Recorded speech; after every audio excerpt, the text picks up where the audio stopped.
Sir, ബജറ്റിനോടൊപ്പം medium fiscal time policy കൂടി submit ചെയ്യണമെന്ന് അത് ബഹുമാനപ്പെട്ട മന്ത്രി അത് ചെയ്തിട്ടില്ല.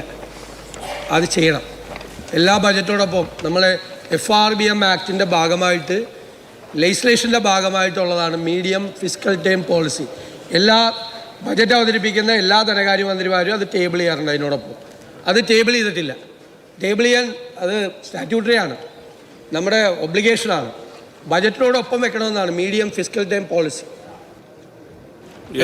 ഇതിനു മുമ്പുള്ള എല്ലാ ധനകാര്യമന്ത്രിമാരും ആ ആക്ട് പാസ്സായതിനു ശേഷം അത് വെച്ചിട്ടുണ്ട്, ഇവിടെ വെച്ചിട്ടില്ല. ഗൗരവതരമായ ഒരു പ്രശ്നമാണ്. Yes minister. Medium fiscal time policy ഇതിനൊപ്പം ഉണ്ട്. അതിൻ്റെ ടേബിൾ ചെയ്തതിൻ്റെ നടപടിക്രമത്തിൻ്റെ അല്ലേ സാധാരണ ഇതിൻ്റെ കൂടെ തന്നെ തയ്യാറാക്കി വന്നിട്ടുണ്ട് സാർ. ടേബിൾ ചെയ്യുന്നു. അപ്പം അത് അവിടെ നിന്ന് കളക്ട് ചെയ്ത് ടേബിൾ ചെയ്യുന്നു. അതിപ്പോൾ ഇവിടെ തന്നെ അവിടെ സ്പീക്കറിൻ്റെ അവിടെ ചെയറിലെത്തിക്കാം. യെസ്, ടേബിൾ ചെയ്തതായി അദ്ദേഹം പറഞ്ഞിട്ടുണ്ട്. ഏതായാലും ബജറ്റ് രേഖകൾ, സുപ്രധാനമായ ബജറ്റ് രേഖകൾ അംഗങ്ങളുടെ ഹോസ്റ്റൽ മുറിയിലും ബഹുമാനപ്പെട്ട മിനിസ്റ്ററുടെ ഓഫീസിലും എത്തിക്കുന്നതാണ്.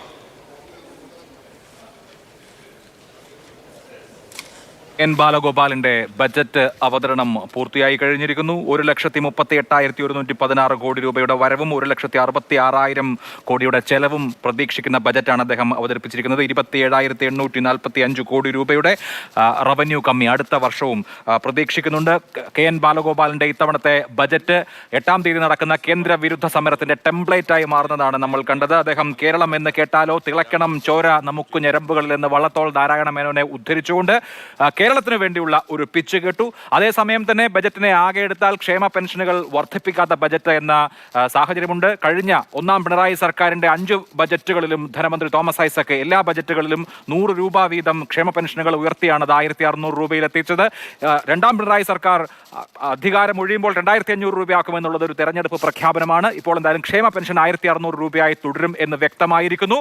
അതേസമയം റബ്ബറിന്റെ താങ്ങുവിലയുടെ കാര്യത്തിലാണ് നാമമാത്രമായ വർധന ഉണ്ടായിരിക്കുന്നത്. 10 രൂപ 170 രൂപയായിരുന്ന റബ്ബറിന്റെ താങ്ങുവില 180 രൂപയാക്കി വർദ്ധിപ്പിക്കും എന്ന പ്രഖ്യാപനം ധനമന്ത്രിയിൽ നിന്ന് ഉണ്ടായിരിക്കുന്നു. നികുതിയെ സംബന്ധിച്ചിട്ടുള്ള പ്രഖ്യാപനങ്ങൾ വലിയ സമൂഹത്തെ ആകപ്പാടെ ബാധിക്കുന്ന വലിയ തരത്തിലുള്ള നികുതി നിർദ്ദേശങ്ങൾ ഇല്ല എങ്കിലും കോടതി വ്യവഹാരങ്ങൾക്ക് ചെലവേറും എന്നുള്ളതൊരു പ്രധാനപ്പെട്ട സാഹചര്യമാണ്. കോർട്ട് ഫീസ് സ്റ്റാമ്പുകളുടെ വില കൂട്ടിയിരിക്കുന്നു. അതുപോലെ തന്നെ ചെക്ക് കേസുകളിലും വസ്തു കേസുകളിലുമൊക്കെ നിലവിലുള്ള കോടതി ചെലവ് ഉയരുന്ന വിധത്തിലുള്ള അധിക ധനസമാഹരണത്തിന് ധനമന്ത്രി ലക്ഷ്യമിട്ടിരിക്കുന്നു. അതുപോലെ തന്നെ ടൂറിസ്റ്റ് ബസ്സുകളുടെ ത്രൈമാസ നികുതിയിൽ ഇളവ് വരുത്തിയിരിക്കുന്നു. അത് അന്യസംസ്ഥാനങ്ങളിൽ രജിസ്റ്റർ ചെയ്യുന്ന ടൂറിസ്റ്റ് ബസ്സുകൾ all India tourist bus permit ഉപയോഗിച്ച് ഇവിടെ ഓടുന്നത് തടയാൻ വേണ്ടിയിട്ടാണ്. മദ്യത്തിന് പതിവ് പോലെ വില വർധന ഉണ്ട്. ലിറ്ററിന് 10 രൂപ കാൽവനേജ് ഫീ ഇനത്തിൽ വരുന്നതോടുകൂടി മദ്യത്തിന് 1 ലിറ്ററിന് 10 രൂപ വർദ്ധിക്കുന്ന സാഹചര്യം ഉണ്ടാകും. അതുപോലെ തന്നെ ഈ GST വരുന്നതിന് മുൻപുള്ള വാറ്റ് കുടിശ്ശികയും അതുപോലെ തന്നെ ആഡംബര നികുതി കുടിശ്ശികയും ഒക്കെ തീർക്കാൻ വേണ്ടി ഒരു ആംനസ്റ്റി സ്കീം പ്രഖ്യാപിച്ചിരിക്കുന്നു. വളരെ സുപ്രധാനമായ ഒരു പ്രഖ്യാപനം ഈ ബജറ്റിലുള്ളത് നിലവിലുള്ള പങ്കാളിത്ത പെൻഷൻ പുനരാലോചിക്കുന്നു എന്നുള്ളതാണ്. അത് സ്റ്റാറ്റ്യൂട്ടറി പെൻഷൻ പുനഃസ്ഥാപിച്ചുകൊണ്ടായിരിക്കില്ല, മറിച്ച് ഒരു പുതിയ അഷ്വേർഡ് പെൻഷൻ സ്കീമിനെ സംബന്ധിച്ച് പഠനത്തിന് സർക്കാർ ഒരുങ്ങുന്നു. അതായത് നിലവിലെ പങ്കാളിത്ത പെൻഷൻ പദ്ധതി പുനരാലോചിക്കുകയാണ്. നേരത്തെ ഒരു സമിതിയെ നിയോഗിച്ചിരുന്നു. ആ സമിതിയുടെ റിപ്പോർട്ട് അനുസരിച്ച് പുതിയ ഒരു അഷ്വേർഡ് പെൻഷൻ സ്കീമിന് വേണ്ടിയിട്ടുള്ള നയരൂപീകരണം നടത്തുന്നു. ഞാൻ നേരത്തെ സൂചിപ്പിച്ചതുപോലെ കേന്ദ്ര വിരുദ്ധ നിലപാടുകൾ ഉയർത്തിപ്പിടിക്കുന്നു എന്ന് മാത്രമല്ല ഈ ബജറ്റിനെ സംബന്ധിച്ച് ഒരു ശ്രദ്ധേയമായ ഒരു ടേൺ എന്ന് പറയുന്നത് സ്വകാര്യ മേഖലയ്ക്ക് ലഭിച്ചിരിക്കുന്ന വലിയ ഊന്നൽ എന്നുള്ളതാണ്. ധനമന്ത്രി ഒരു പ്ലാൻ ബിയെ കുറിച്ച് കൂടി പറഞ്ഞിരുന്നു. ആ പ്ലാൻ ബി എനിക്ക് തോന്നുന്നു അദ്ദേഹം ഉദ്ദേശിക്കുന്നത് കേരളത്തിന്റെ ഭാവി വികസനം മുൻപ് ഇടതുപക്ഷം വളരെ ശക്തമായി എതിർത്തിരുന്ന, എന്നാൽ സമീപകാലങ്ങളിൽ ആ നിലപാടുകൾ മാറ്റിയിരുന്നു. നമുക്കറിയാം കഴിഞ്ഞ ബജറ്റുകളിലൊക്കെ അതിന് ഉദാഹരണങ്ങളുണ്ട്.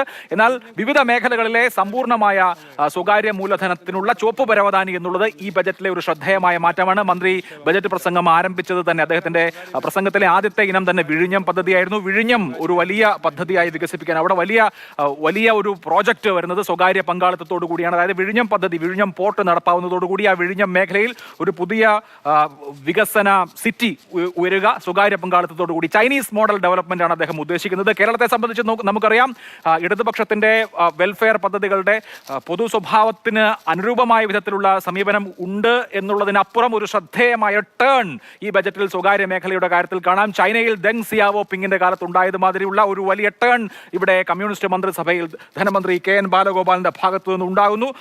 തകരില്ല കേരളം, തളരില്ല കേരളം എന്ന മുദ്രാവാക്യം അദ്ദേഹം മുന്നോട്ട് വെക്കുന്നു. ഫെബ്രുവരി 8-ാം തീയതി, അതായത് 2 ദിവസം കഴിഞ്ഞ് കേന്ദ്ര സർക്കാരിന്റെ സഹകരണ ഫെഡറലിസത്തെ തകർക്കുന്ന നിലപാടുകൾക്കെതിരെ വലിയ സമരത്തിനൊരുങ്ങുകയാണ് സംസ്ഥാനം. അതൊരു സമ്മേളനമായി ഡൽഹിയിൽ നടത്തുകയാണ്. അപ്പോൾ ഈ ബജറ്റിന്റെ സവിശേഷതകൾ: ഒന്ന്, കേന്ദ്രം കേരളത്തെ ശ്വാസം മുട്ടിക്കുന്നു എന്ന് ഊന്നി പറയുന്നു. 57,000 കോടി രൂപ കേരളത്തിന് ലഭ്യമാക്കാനുണ്ട്. അങ്ങനെ കേന്ദ്രം വരിഞ്ഞു മുറുക്കുന്നത് കൊണ്ട് കേരളം ഒരു അനിതര സാധാരണമായ പ്രതിസന്ധിയെ നേരിടുന്നു. അതിനെ നേരിടണം. തെരഞ്ഞെടുപ്പ് കഴിഞ്ഞാൽ ഒരു പക്ഷേ കേന്ദ്രം അയഞ്ഞേക്കാം. അങ്ങനെ അയഞ്ഞില്ല എങ്കിൽ നമുക്കൊരു പ്ലാൻ ബി വേണം എന്ന് ധനമന്ത്രി പറയുന്നു. ആ നിലയിലുള്ള സമീപനം ഈ ബജറ്റിൽ ഉണ്ടാകുന്നു. പ്രശാന്ത് കൃഷ്ണ ബജറ്റിന്റെ വിവരങ്ങളുമായി ചേരുന്നു. പ്രശാന്തിലേക്ക് ഞാൻ വരാം. അതുപോലെ തന്നെ വിവിധ സാമൂഹ്യക്ഷേമ പദ്ധതികളുടെ കാര്യത്തിൽ കാര്യമായ വലിയ അനൗൺസ്മെന്റുകളൊന്നുമില്ല. ഞാൻ നേരത്തെ സൂചിപ്പിച്ചതുപോലെ 10 രൂപ താങ്ങുവില റബ്ബറിന് വർദ്ധിപ്പിച്ചു എന്നുള്ളത് മാത്രമാണ്. സൂര്യോദയ സമ്പദ്ഘടനയെക്കുറിച്ചായിരുന്നു ഞാൻ പറഞ്ഞു വന്നിരുന്നത്. ധനമന്ത്രി പറയുന്നത് കേരള മോഡലിനെ തകർക്കാനുള്ള ഒരു ഗൂഢാലോചന നടക്കുന്നു. 57,400 കോടി രൂപ നമുക്ക് കേന്ദ്രം തരാനുണ്ട്. ജനത്തെ സർക്കാരിനെതിരെ തിരിച്ചുവിടാനുള്ള പ്രവർത്തനങ്ങളാണ് നടക്കുന്നത്. പ്രതിപക്ഷം ഉടൻ ഈ ബജറ്റിനെ വിമർശിച്ചുകൊണ്ടുള്ള വാർത്താ സമ്മേളനം നടത്തും. ഒരു ശ്രദ്ധേയമായ മറ്റൊരു പ്രഖ്യാപനം: കേരളയിൽ നടപ്പാക്കുന്നതുമായി ബന്ധപ്പെട്ട കാര്യങ്ങളിൽ നിന്ന് ഞങ്ങൾ പിന്നോട്ട് പോകില്ല എന്ന് ധനമന്ത്രി KN ബാലഗോപാൽ ആവർത്തിച്ചിട്ടുണ്ട്.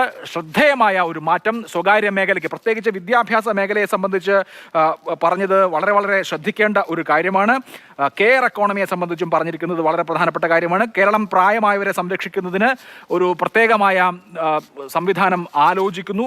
അങ്ങനെയുള്ള കെയർ ഹോമുകൾക്ക്, വലിയ കെയർ സെന്ററുകൾ സ്ഥാപിക്കാൻ വേണ്ടി ഉദ്ദേശിക്കുന്നു. അത് കേരളത്തിലുള്ള ആളുകൾക്ക്, പ്രത്യേകിച്ച് വിദേശത്തും മറ്റും ജോലി ചെയ്യുന്ന ആളുകൾക്ക് അവരുടെ മാതാപിതാക്കളെ നോക്കൽ, പ്രത്യേകിച്ച് 20% 60 വയസ്സിൽ കൂടുതലുള്ള ആളുകൾ ഉണ്ടാവുന്ന ഒരു സംസ്ഥാനത്തെ സംബന്ധിച്ച് ഈ കെയർ ഹോമുകളുടെ അല്ലെങ്കിൽ കെയർ സെന്ററുകളുടെ പ്രാധാന്യം വളരെ വലുതാണ്. അങ്ങനെ കേരളത്തെ ഒരു കെയർ ഹബ്ബാക്കി മാറ്റാൻ ഉദ്ദേശിക്കുന്നു എന്ന് ധനമന്ത്രി പറയുന്നു. അതും ഈ കെയർ ഹബ്ബ് കൺസെപ്റ്റും സ്വകാര്യ മേഖലയുടെ പങ്കാളിത്തത്തോടു കൂടിയാണ് എന്നുള്ളത് വളരെ ശ്രദ്ധേയമാണ്.